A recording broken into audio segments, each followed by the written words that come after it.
They knew about smart meters years ago. They could have been talking about it, but they kept it quite secret. They thought perhaps they could introduce it, simply do it, and no one would respond. We'd all forget. And they designed legislation that would make this possible, the installation of these smart meters, because without the legislation, obviously, it would be going to the Utilities Commission. They'd be looking at it, they'd be assessing it, they'd be studying it, they'd be addressing all the concerns we're talking about now. That's their role. And that's been cut out of the process. This is a mandate. This is being pushed down your throat by a company that is not responsive, by a government that is not responsible, and it's being done in a collusion that's designed to undermine the individual rights of individual people in communities across the country and around the world.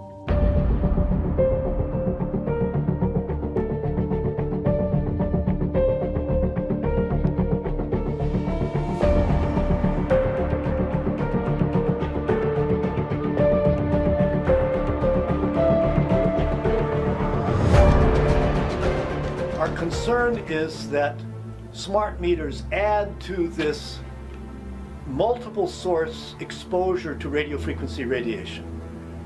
Radio frequency radiation that we know causes a variety of biological effects, and where we have very strong evidence that it causes disease, specifically brain cancer and other diseases. If Mr. Friedman has a concern about the safety of smart meters, he does not have to have them. Do they have the right to refuse the new meter? The meters are a necessary upgrade to the electricity grid. Okay, but this is non-negotiable. You must have the new meter? They are a necessary upgrade to the electricity grid. Okay, I'll try this one more time. Legally, are you allowed to refuse the new meter?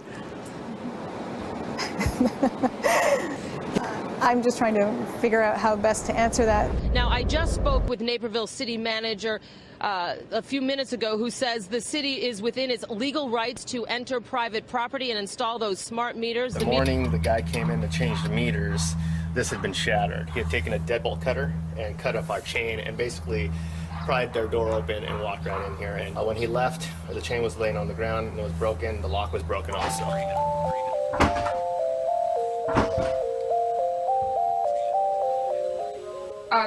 Sorry. I'm just putting in your meters. Your power's gonna be out for about 20, well, when I find the meters. They're down here, right?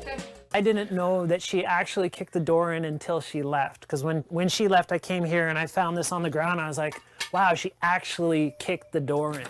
So here's UPA installers crossing over locked fences and against consent.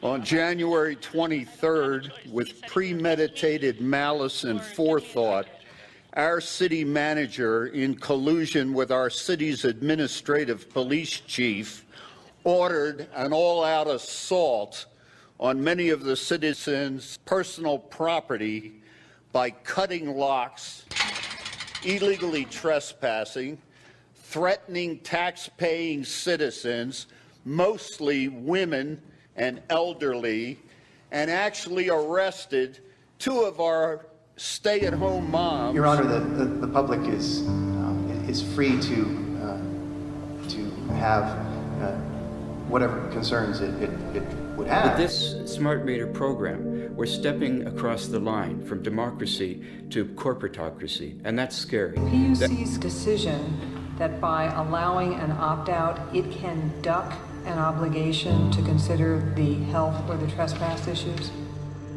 If you don't have the right to a healthy environment, you have basically lost all rights. But what no one knew at that time was that a method of technology would be used whose byproduct was essentially radiation. And to make a judgment as to whether they were being unreasonably exposed to RF? Your Honor, nothing in the world can be made absolutely safe. At the bottom end of the radiation scale of what's called power density, or signal strength, is the minimum level at which cell phones will work, which was found to be 0.2 billionths of a microwatt per centimeter squared. Pine needles were found to age prematurely at 0.000027. At short-term exposures of 0.05, children aged 8 to 17 experienced headache, irritation, concentration difficulties, and behavioral problems. Point 1 is the Biobiology or Building Biology Guideline for extreme concern. 1.0 produced sperm DNA fragmentation and a decrease in sperm viability in vitro. Also at 1.0, the science shows the following bodily effects can occur: headaches, dizziness, fatigue, insomnia, chest pain, difficulty breathing, and indigestion. 2.5 saw altered calcium metabolism in heart muscle cells. 4.0, changes in the hippocampus affecting brain memory and learning. And at 6.0, DNA damage in cells. So, where are smart meters on this list? Electrical Power Institute in December 2010 measured a single Itron smart meter with pulses up to 7.93 microwatts per centimeter squared. Our own testing indicated approximately 8.0 with 1 meter. These tests are at a close distance, approximately 1 foot away from the meter, but an infant's crib could be just as close on the other side of the wall where the meter or bank of meters are installed. Even though there are all these known health effects at levels far lower, Switzerland, Liechtenstein, and Luxembourg see fit to set the standard at 9.5. And China, Poland, and Russia, 10.0. This is the same level at which behavior has been altered, producing reflexes of avoidance following 30-minute exposures. A room of 12 smart meters, very common and even a conservative number in an apartment building, tested at 19.8 microwatts per centimeter squared. This is hundreds of times higher than levels which clearly indicate harmful effects. So how can utilities and governments get away with forcing these devices on everyone? This is how. In Canada and the US and several other civilized countries, the safety limit is set at 600 to 1,000 microwatts per centimeter squared. This so-called safety limit is literally tens of thousands of times higher than levels which are known to damage health, according to peer-reviewed published science. Are you admitting that they're not safe? Is it the PUC's position that these are safe enough? No, the Commission instructed the utility to, in its communication plan, to provide information to all of its customers about smart meters. The one thing all these people had in common? Their utility did not tell them the dangers associated with the new meter. Under court order, Pacific Gas and Electric admitted that their smart meters generate 14,000 spikes of communication per day. That doesn't matter how frequently they communicate to the utility. What matters is how frequently do they generate radio frequency fields.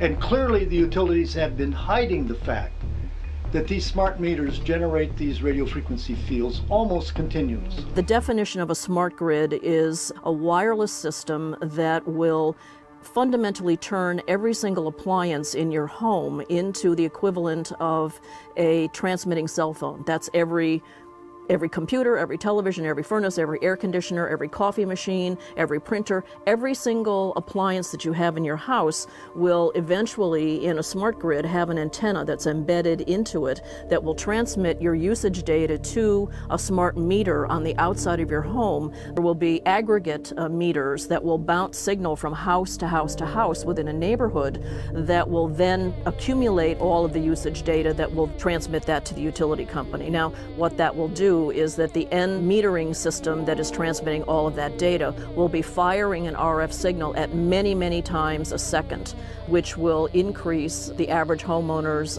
radio frequency radiation exposure exponentially. Ms. McCollum, there's still all those people that have them. And for those people, you're saying that the state of affairs can be that the Commission can take no position on their safety? And leave it up to the utility?